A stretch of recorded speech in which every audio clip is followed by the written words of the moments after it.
Évangile de Jésus-Christ selon saint Luc.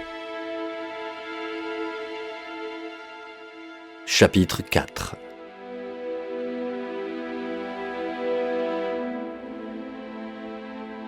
Jésus, rempli d'Esprit Saint, quitta les bords du Jourdain. Dans l'Esprit, il fut conduit à travers le désert, où pendant 40 jours il fut tenté par le diable. Il ne mangea rien durant ces jours-là, et quand ce temps fut écoulé, il eut faim. Le diable lui dit alors : « Si tu es le Fils de Dieu, ordonne à cette pierre de devenir du pain. » Jésus répondit : « Il est écrit, l'homme ne vit pas seulement de pain. »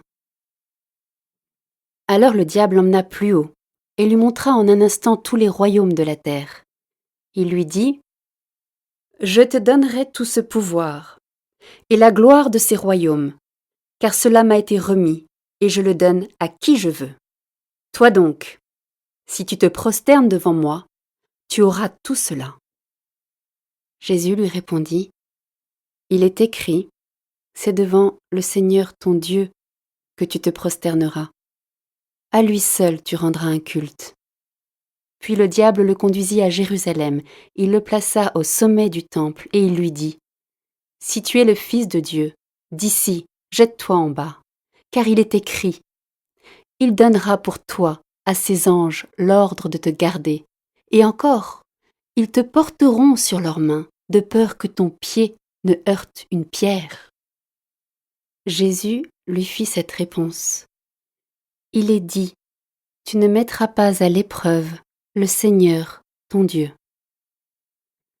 Ayant ainsi épuisé toutes les formes de tentation, le diable s'éloigna de Jésus jusqu'au moment fixé. La mission initiale en Galilée. Lorsque Jésus, dans la puissance de l'Esprit, revint en Galilée, sa renommée se répandit dans toute la région. Il enseignait dans les synagogues et tout le monde faisait son éloge. Il vint à Nazareth, où il avait été élevé. Selon son habitude, il entra dans la synagogue le jour du sabbat, et il se leva pour faire la lecture. On lui remit le livre du prophète Isaïe. Il ouvrit le livre et trouva le passage où il est écrit : « L'Esprit du Seigneur est sur moi, parce que le Seigneur m'a consacré par l'onction. Il m'a envoyé porter la bonne nouvelle aux pauvres, annoncer aux captifs leur libération et aux aveugles qu'ils retrouveront la vue, remettre en liberté les opprimés, annoncer une année favorable accordée par le Seigneur. » Jésus referma le livre, le rendit au servant et s'assit. Tous, dans la synagogue, avaient les yeux fixés sur lui. Alors il se mit à leur dire : « Aujourd'hui s'accomplit ce passage de l'Écriture que vous venez d'entendre. » Tous lui rendaient témoignage et s'étonnaient des paroles de grâce qui sortaient de sa bouche. Ils se disaient : « N'est-ce pas là le fils de Joseph ? » Mais il leur dit : « Sûrement vous allez me citer le dicton : Médecin, guéris-toi toi-même, et me dire : Nous avons appris tout ce qui s'est passé à Capharnaüm. Fais donc de même, ici, dans ton lieu d'origine. » Puis il ajouta : « Je vous le dis, aucun prophète ne trouve un accueil favorable dans son pays. En vérité, je vous le dis, au temps du prophète Élie, lorsque pendant 3 ans et demi, le ciel retint la pluie et qu'une grande famine se produisit sur toute la terre, il y avait beaucoup de veuves en Israël. Pourtant Élie ne fut envoyé vers aucune d'entre elles, mais bien dans la ville de Sarepta, au pays de Sidon, chez une veuve étrangère. Au temps du prophète Élisée, il y avait beaucoup de lépreux en Israël, et aucun d'eux n'a été purifié, mais bien Naaman, le Syrien. » À ces mots dans la synagogue, tous devinrent furieux. Ils se levèrent, poussèrent Jésus hors de la ville et le menèrent jusqu'à un escarpement de la colline où leur ville est construite pour le précipiter en bas. Mais lui, passant au milieu d'eux, allait son chemin.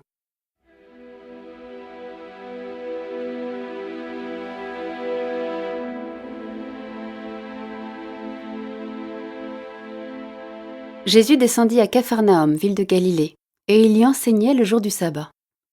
On était frappé par son enseignement car sa parole était pleine d'autorité.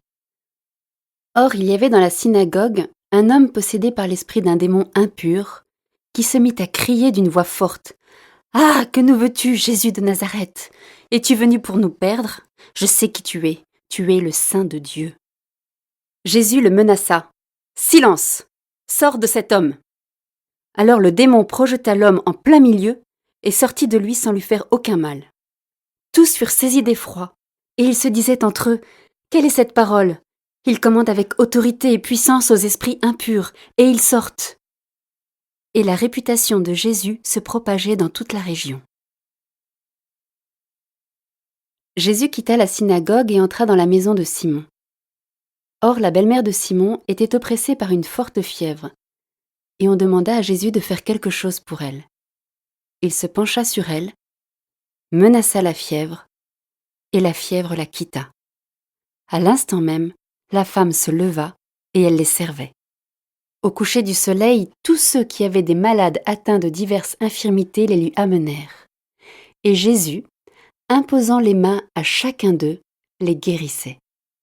Et même des démons sortaient de beaucoup d'entre eux en criant « C'est toi le Fils de Dieu !» Mais Jésus les menaçait et leur interdisait de parler, parce qu'ils savaient, eux, que le Christ, c'était lui. Quand il fit jour, Jésus sortit et s'en alla dans un endroit désert. Les foules le cherchaient. Elles arrivèrent jusqu'à lui et elles le retenaient pour l'empêcher de les quitter. Mais il leur dit « Aux autres villes aussi, il faut que j'annonce la bonne nouvelle du règne de Dieu, car c'est pour cela que j'ai été envoyé. » Et il proclamait l'évangile dans les synagogues du pays des Juifs.